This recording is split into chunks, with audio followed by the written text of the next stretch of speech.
Kisah si Kancil dan Pak Tani. Pada suatu hari, perut si Kancil berbunyi kruk-kruk. Kancil mengelus perutnya yang dari tadi mengeluh lapar, dan tenggorokannya pun terasa amatlah kering. Hari di siang hari sangatlah panas. Kancil berjalan sendirian.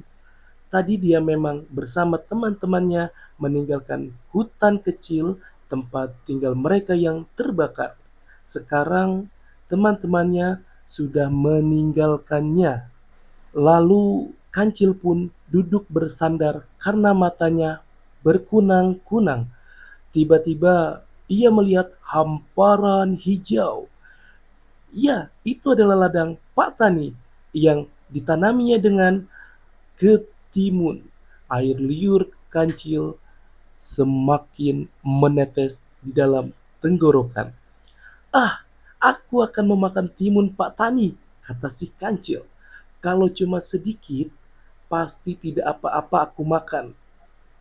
Lalu Kancil menyusup lewat celah pagar ladang Pak Tani dan mengunyah sebuah ketimun. Kres, segar sekali. "Satu lagi ah, lalu akan aku susul teman-teman." Kancil memetik satu lagi, memakannya satu lagi sampai ia kekenyangan dan tertidur pulas di dalam ladang timun Pak Tani. Kancil terkejut karena hari sudah sore. Ia segera meninggalkan ladang itu. Saat tiba di ladang, Pak Tani kaget melihat ketimunnya banyak yang hilang, hanya tersisa sampah ujung ketimun. "Aduh, bagaimana ini?" keluh Pak Tani. "Aku tidak jadi panen. Siapa yang berani mengambilnya ya?" Bu Tani berkata, "Kita harus takut-takuti dengan orang-orangan, Pak. Siapa tahu dia tidak berani datang lagi." "Ide bagus, Bu. Ayo kita buat sekarang." Mereka membuat orang-orangan dari jerami dan menggunakan baju bekas dan camping Pak Tani. Esok harinya, si Kancil memasuki ladang itu lagi. "Apa? Pak Tani berjaga di ladangnya?" serunya terkejut. Ia menunggu sampai Pak Tani pergi, namun kelihatannya Pak Tani betah berjaga di sana. Tetapi mengapa Pak Tani diam dan melotot terus seperti itu ya? Kancil memberanikan diri untuk memasuki ladang dan Pak Tani tidak mengusirnya. Akhirnya Kancil mengerti bahwa itu hanya orang-orangan yang dibuat seperti Pak Tani. "Ayo makan bersamaku, Pak Tani," ajaknya dan mengambil caping orang-orangan itu. Ia makan sampai kenyang sambil nyender ke tubuh orang-orangan yang dibuat oleh Pak Tani dan Ibu Pak Tani. Setelah kenyang, Kancil segera pergi.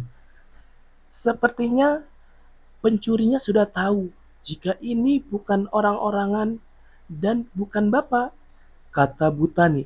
"Bagaimana jika kita melumuri orang-orangan ini dengan getah, Pak, sehingga akan membuat lengket pencurinya?" Esoknya Kancil datang lagi. "Wah, Pak Tani, kamu masih di situ," katanya, lalu mulai memetik ketimun dan mulai memakannya sambil menyendirkan tubuhnya di orang-orangan yang dibuat sama Pak Tani. Selesai makan, ia berniat pergi, tapi oh, badannya lengket menempel ke orang-orangan itu. Tiba-tiba datanglah Pak Tani. Kancil tidak bisa berkutik, dia harus siap-siap dihukum. "Oh, rupanya kamu yang memakan hasil jerih payahku." Pak Tani berkacak pinggang. "Ampun Pak Tani, maafkan aku. Hutan kecil kami terbakar beberapa hari lalu." Kancil memohon. "Ya, tapi tetap saja mencuri itu tidak baik. Enaknya saya kasih kamu hukuman apa ya?" "Bagaimana jika kita hukum dia membereskan ladang selama seminggu, Pak, dan menanami bibit-bibit ketimun lagi?" usul Butani. Kancil pun menerima hukuman itu. Ia tahu bahwa memang dia bersalah. Dia bekerja dengan rajin dan berharap Pak Tani sungguh-sungguh memaafkannya. Akhirnya, hari terakhir hukuman si kancil tiba. Terima kasih sudah bekerja dengan rajin, kancil. Jangan mencuri lagi ya, karena perbuatan itu merugikan orang lain. Lebih baik kamu berusaha dengan jerih payahmu sendiri. Ia bekal ketimun untukmu di hutan nanti, kata Patani sambil menyerahkan sekarung timun. Aku minta maaf, Pak, sekali lagi atas kesalahanku. Terima kasih tidak menghukumku lebih berat. Aku berjanji tidak mencuri lagi, Kancil berkata penuh penyesalan. Lalu Kancil kembali ke hutan. Ketimun pemberian itu selain dia makan, tapi juga disisihkan sebagian untuk ditanam di kebunnya sendiri, supaya dia juga bisa panen ketimun.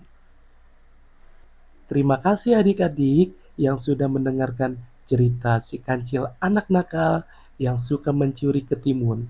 Kita harus ambil pelajaran berharga dari cerita ini, yaitu siapapun tidak boleh mengambil hak orang lain tanpa izin, karena itu adalah hukumnya dosa. Buat adik-adik semua yang menyaksikan dan Bontot Entertainment cerita pendek, silakan di like, komen, subscribe, dan di share. Ingat ya, jangan mencuri punya orang lain. Tidak boleh karena itu perbuatan yang sangat dibenci oleh Tuhan. Buat adik-adik semua, salam kenal, salam silaturahmi, semoga sehat selalu dan selalu hari-harinya ceria. Jangan membuat orang tua selalu kecewa, selalu tersenyum bahagia untuk hati tercinta kedua orang tua, ibu dan ayah. Ingat ya adik-adik, kita tidak boleh mencuri, mengambil hak orang lain tanpa izin. Ingat loh, ingat.